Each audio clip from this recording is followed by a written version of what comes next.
Isang magandang umaga po sa ating lahat, mga minamahal kong kaibigan.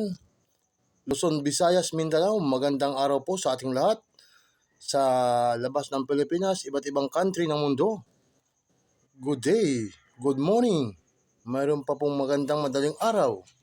Ito po i-share ko lang po sa aking nangyari sa aking buhay. Nung kasi po ako maliit pa, sabi lang po ng aking mga kapitbahay, mga nakakatanda ko mga kapatid, ako daw po talaga cute noon. Pero hanggang ngayon naman po cute pa rin payataman ako. Kasi ako, kada makita na karga ako ng nanay ko, siguro hindi wala pa akong isip ng mga 1 month to 1.5 years old. Siyempre, cute-cute ko daw. Tapos, pindot ko ganito. Artistahan daw po kasi mukha ko eh. Yung ilong ko, pinindot ng pinindot na ganyan oh. Kagana rin po ilong ko oh. Pero okay lang po naman. Kasi wala tayong magagawa. Lumabas ay ganyan rin eh. Gusto ko po talaga maging artista sana. Ako po nahiya sa sarili ko. Pero tanggap ko na po rin.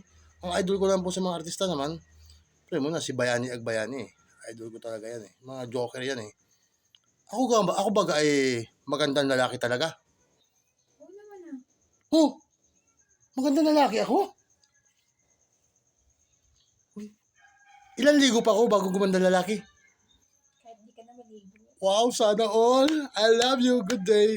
Salamat po sa inyong lahat. Napasaya ko kayo.